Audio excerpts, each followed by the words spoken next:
We are drawing so many cards from our triggers.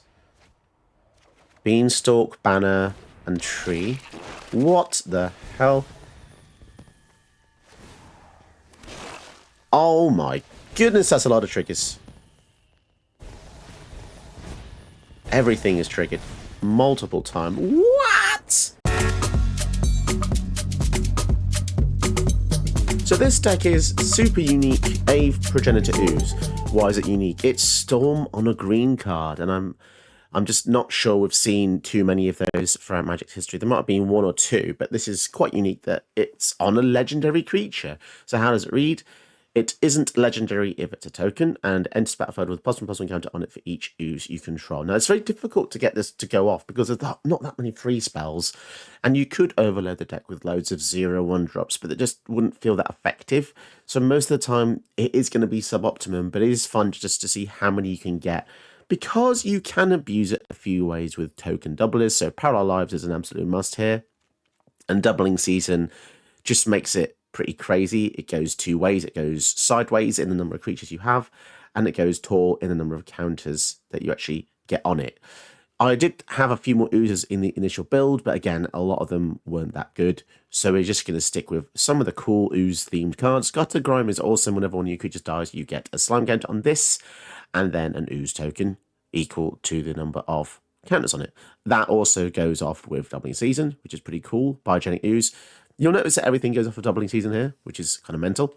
Biogenic Ooze comes in, you create an extra ooze, and on your end step, you put a counter on each ooze you control. This is one of your all-stars in the deck. This is absolutely wonderful.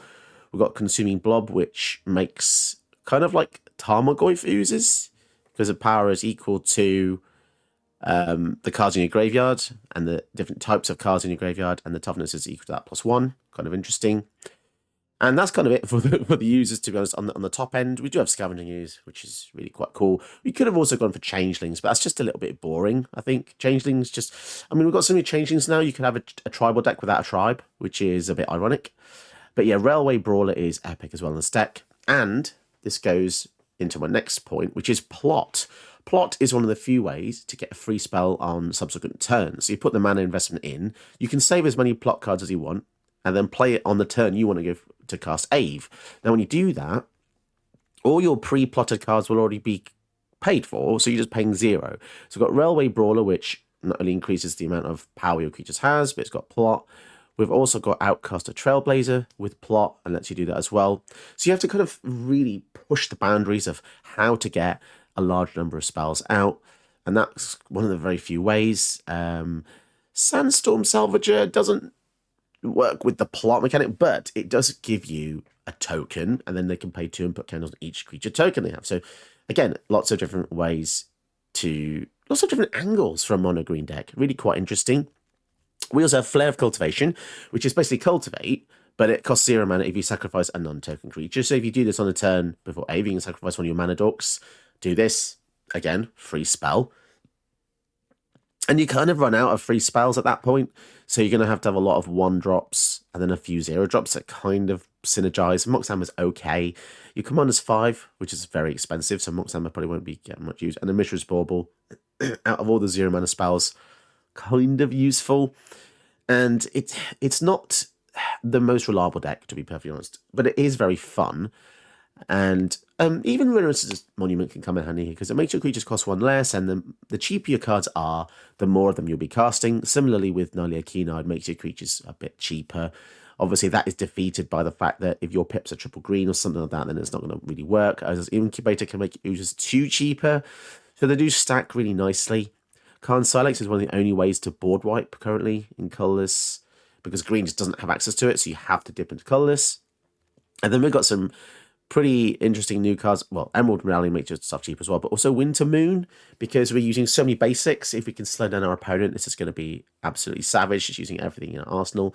And then once you've got loads of creatures out, maybe in the same turn, I thought a copy of Crashing Drawbridge would be interesting to make them all smash in simultaneously, which is potentially game-winning card.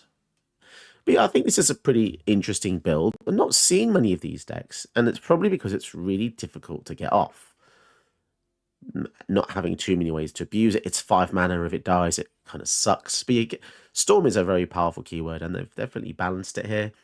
I think the fact it's 5 mana really puts it into safe territory, which is fine, but this deck is more about the support cards around it and what the deck can do without the commander. But if you get this off, even 2 or 3 copies is kind of nice. 3 Aves, or Eves, however you want to pronounce it. And I wouldn't leave home with that Vanquisher's Banner as well, because if you choose Ooze, you draw cards, and they each get +1/+1. You're not going to be drawing too many cards because there's not that many Oozes. In fact, the deck only has how many Oozes? 3 Oozes in total, excluding the Gutter Chrome, because that's an enchantment that makes Oozes, but they still benefit the boost from Aeve anyway. So maybe the Vanquish Banner isn't that good, but nevertheless, I've had some fun playing it. Just had a really intense game versus a Jeskai deck. Managed to beat it, so it's not impossible. Deck list is below. Give me a like and subscribe if you appreciate what I'm doing with the channel. And if you want to become a channel patron and support channel that way, look at the details below. You can get a custom video of your choice, which people seem to love doing. And yeah, support the channel that way. Thank you. Let's get into the videos. Huh. What is it, Otacon? Hey Snake, have you thought about getting some more subs and some views? Yeah, we could do some new subs. How are they gonna do that? Yeah, you can just do that below. Go ahead and click like and subscribe below. Opponent is using Thub. You may plot none on the top. It's like really slow bonus to Citadel. So basically it's slowless as Citadel. Okay. Archdruid's Charm. Let's ramp a bit more. We can use the charm to do other things later on. To exile something. Ooh, Spicy Boots. So, War 2, look at the top card anytime.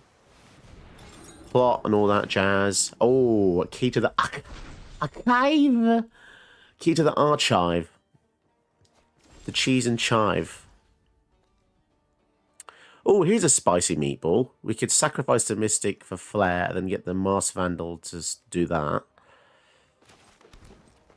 Green.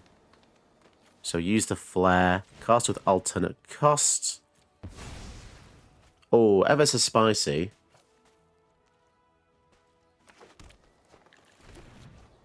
And then use the Vandal to exile the key, because the key is going to give them mana they're not meant to have. It's naughty. Naughty. That's an instant. Yeah, that'll do for now. I just did not want them to have access to things they shouldn't. Although blue, debatably the best thing anyway. Gilded Lotus. My goodness, they're obsessed. Let's exile that. Archdruid's Charm's pretty good. I was actually going to get a creature, but now they did that. Counter spell. What an absolute bastard. Well, annoyingly, we're only going to get 0 Aves. Man, this is hard, this deck. And we're getting up against some annoying stuff as well. We run out of juice. This is the issue with Aeve. You run out of guard damage, and they're still just ramping. What the hell is going on here?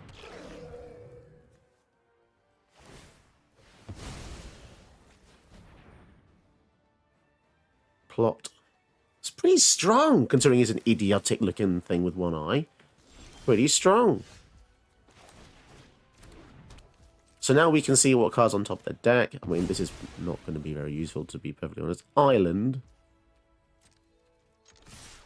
Swinging with the Aeve.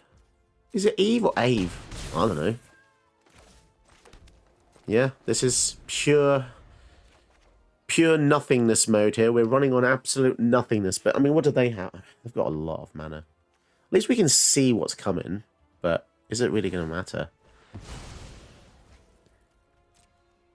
I suppose the counterspell's out of the hand. They really want to protect that Gilded Lotus, but they're not really doing much with it anyway, so we'll see. Swinging in. Oh, that's a bit suspicious. That is a suspicious attack, if you ask me. Let's see if they counter this. Bloody hell. More lands on top. That makes me really sad.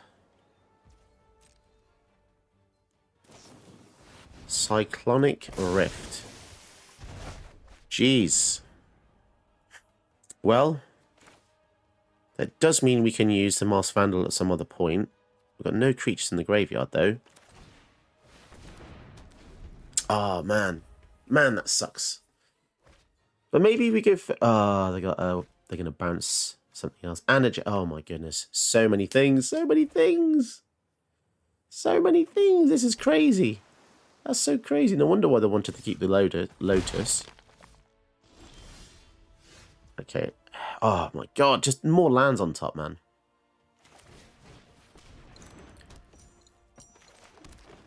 So, one... Just gonna do it now. Seems really weird doing that, doesn't it? Seems really weird doing that. But I want to get some extra dudes. Nice. Okay, okay. Swing in. That felt kind of weird doing that, but... Man, Nykthos is good in this deck because they've all got green pips. And they can play all of that for free, which is ludicrous. Absolutely ludicrous here. Flippin' heck. Sapphire Medallion feels kind of not so good in the deck that cares about sort of free spells. So Elven Chorus lets us play creatures on the top. We've not seen a single creature yet. None of these really help that much. I mean, Jace is just a distraction at this point. 2 cards in their hand. Okay.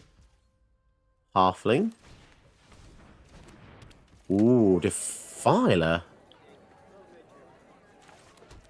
Oh, we're definitely going to do this. 11 mana just from that. Wow, and another creature on top.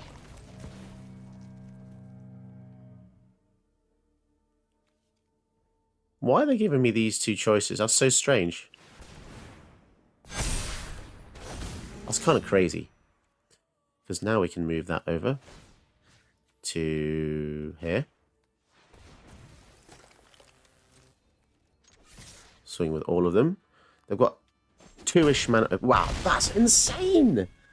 That Elven Chorus really popped off right at the end there. We got our own Bolus's Citadel. Wow. That was really cool, and we're very lucky to have 3 creatures in a row, and especially the booties. Booties for the win. Okay. Turn 1 Elf is going to be good, but Tatiova is a bloody annoying commander in the late games because they're just going to accrue all this advantage that we cannot imagine to get around, but we'll see.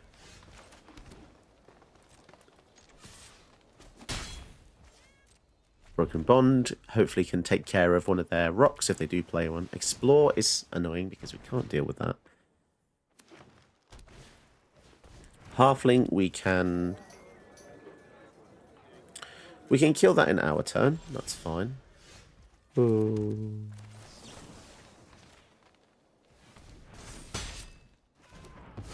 But yeah, we really do not have the ammunition for this battle. And it's sadly just the state of the game. You know, if you come into a battle with just these measly commons and uncommons, sometimes it just doesn't work out. But we'll see. We can go Aeve next turn and get 1 Aeve, but is that exciting?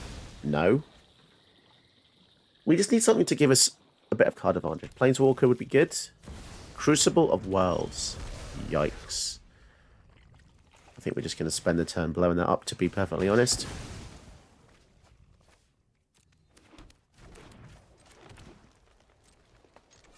Building up our mana base. Masked Vandal said it doesn't do anything without a creature in the graveyard. And they're using all their fetch lands before Tatiova's actually hit the field. Okay. Biogenic Ooze. Okay, I'll take that. Better than nothing, I suppose. Pass a turn, these get slightly bigger. We can create more and more oozes. Shame that the oozes don't have pips, because then we could have just used Nykthos to kind of exponentially go harder there. But yeah, now they're just cycling into more lands, Scape Shift. Oh, geez. So they're going to draw like 6 cards here. Yes, we are in a lot of trouble. And they're going to be at 10 cards. So how the hell do we get back from this? I don't think we can. But we'll try our best. Oh, no. That's so greedy, because now they're going to draw 6, 7, 8, 9... 9 cards, but they already... Oh, well, I guess they're going to draw into their combo pieces, which is probably going to be any combination of anything. Paradox Engine, Creator Hoof, all that jazz. Man, Scape Shift is so ridiculous in 1v1. I mean, it's ridiculous in every format, to be honest. And because of Relic Tower, they don't discard down. So that is pretty brutal. Well, you can kill the Tatiova. Can we win with Oozes? Oozes! We are oozing with Ooze. And then the Biogenic Ooze puts counters on them all. I mean, it's quite a good field, to be perfectly honest, but they'll have 7 mana here, which is more than enough to dominate. They're cracking the Fable Passage before anything else, which is interesting. What does that mean? They don't have landfall in the hand? Don't know what that means. They're going to rift? They've got a rift, haven't they? They've got a rift. Okay.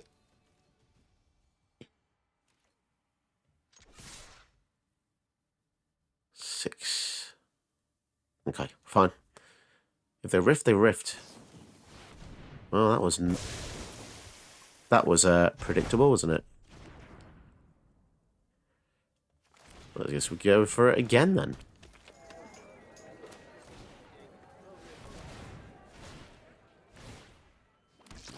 Three Aeves. Now, the interesting thing here is that if they don't play anything else defensive, our Nissa is going to absolutely obliterate them. So we'll see what they do. It was so obvious they had the Rift, though. 7 mana up, and... So if they have a River's Rebuke, they completely tap out to do that again, and then we just redeploy. So the balancing stuff isn't that bad on an empty field. If they had... Ooh, mass manipulation. That is horrendous. That is not good. That's sad. Oh. Okay. Okay. Establish some more oozes. Man, that sucks. That sucks to get your stuff put back into your hand and then stolen. Yeah, oh well. It could have been worse. They could have taken the Nissa. Oh, come on, man. Really? Oh, and that was with Ice Manu. So that was from the 5 from the Aeve. Wow. That's disgusting. Well, I think we lose that one. Do we have trample? No, we don't have any trample. Yeah, we'll quit that. That feels so sucky. To lose to the Verdant Rejuvenation after surviving a rift. Oh, Tatiova. Okay, let's go. Ivy. The Ivy was the original Nardu, right?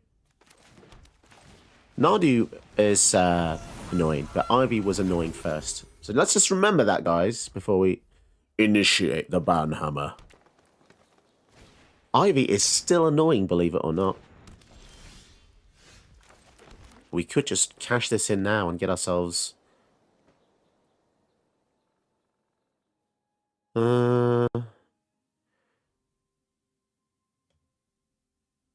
It's tapped. Search library for creature or land, reveal it, put it on the battlefield tapped if it's a land. Should we do that now?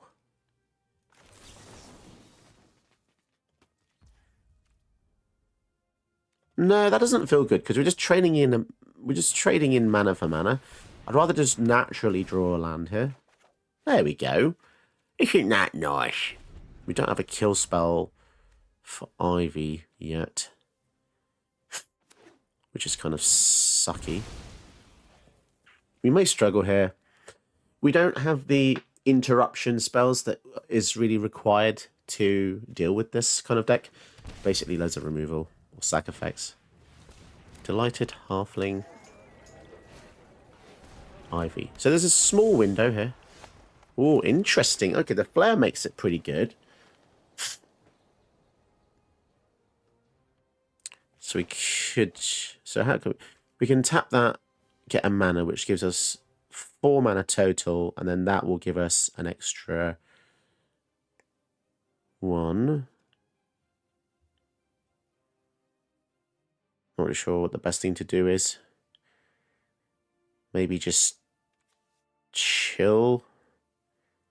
Deals damage equal to its 1/3. We could just kill the Ivy. That is weird.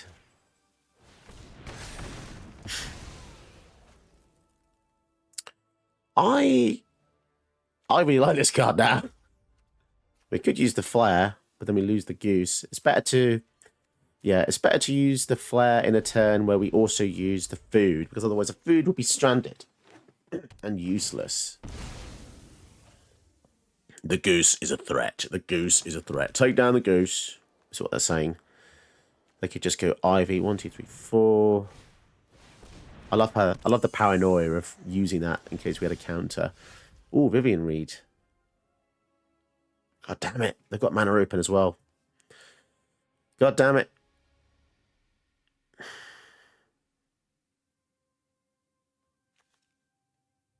Don't know what to do now.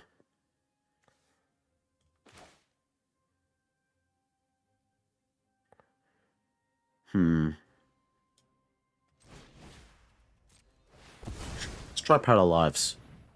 See what they do. If they counter it, so be it. Okay. Yeah, Flare of Cultivation is really nice with kind of like one-shot creatures that don't really do much else.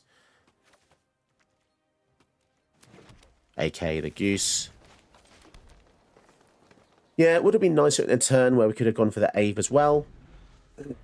But I think we're just going to get absolutely dominated here. An untapped Ivy player with 6 mana up, they can do all sorts of mutations, and or you know, they could just leave up all the mana and stop us from actually doing stuff.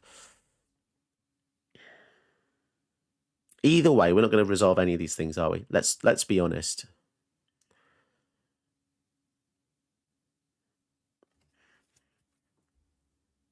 Let's try Vanquish's Banner. Getting a land is pretty good, though. Ooze. I don't know. I thought they were just going to counter that. I guess I was wrong. 5, 6. So if we top deck a land next turn, we can go for Guardian Project, Sandstorm, Salvager. Titanic Growth. Oh, jeez. Oh, that's 11. Jeez. We could literally die next turn. Okay. Okay, we're in a lot of trouble, to be perfectly honest. How much mana do we have? 6. Okay. Resolving the Halfling is kind of good because it means that we can... Although we can just go for this now and get ourselves 2 Aves. Because of the way Storm works. Wow, we actually draw 2 cards as well. And we get at least 1 blocker, unless they counter both. Wow, and a Horrific Assault. That kind of worked out kind of nicely, but I'm just scared of Ivy's going to be able to do all sorts of crazy stuff. Bouncing it. Okay, fine. Put it back into hand. Is it just all reactive spells? At least we don't die to a Nardu yet. I mean, they're probably, let's face it, they will have a Nardu in the deck somewhere. Well, looks like our token's dead. Ranger's Guile. Okay, so that makes it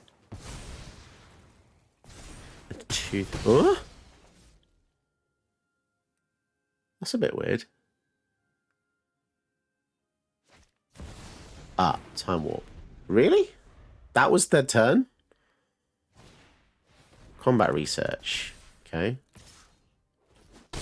Down to 5. Please no more extra turns. Volatile Storm Drake's going to trade that with one of our guys. But now we have a blocker for Ivy, which is interesting. Unless they bounce it. Kenna's transformation. Ugh. Ugh. Okay, so we are in some trouble here. Maybe we begin... What is that? Ward 1. Yeah, Ward 1. Let's see if we can pay that. Okay. Target creature you control deals damage equals power to target creature, blah blah blah. So if it is a counter spell or something, that is going to be bad. Gains death touch. Okay, that's fine. That still dies. Interesting. Interesting. Now we're in a really good position. We're in a really good position. What do we want to do? Let's make sure the Vivian Reed can resolve. Because now we can just destroy their flyer next turn if they go for the Ivy. And I want to leave both of these back as blockers. I actually can't believe I'm still alive. I think they just got really unlucky with the pump spells, I guess. Sanctum Weaver. Oh? Enchantment strategy. Okay. Oh my goodness. Let's try and kill this. We could have even killed the Kenra's transformation there, but... What do we want to see? We already get parallel lives, extra things. 8 mana.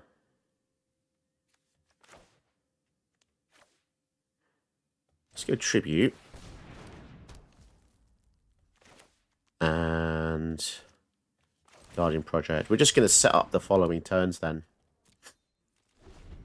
It's scary because the longer we wait, the more they will have to fight us back with, but... Moraleaf Pixie, that's another flyer. Maybe Vivian Reed would probably need to... Oh, okay, Gala Greeters, though. That can gain us some life.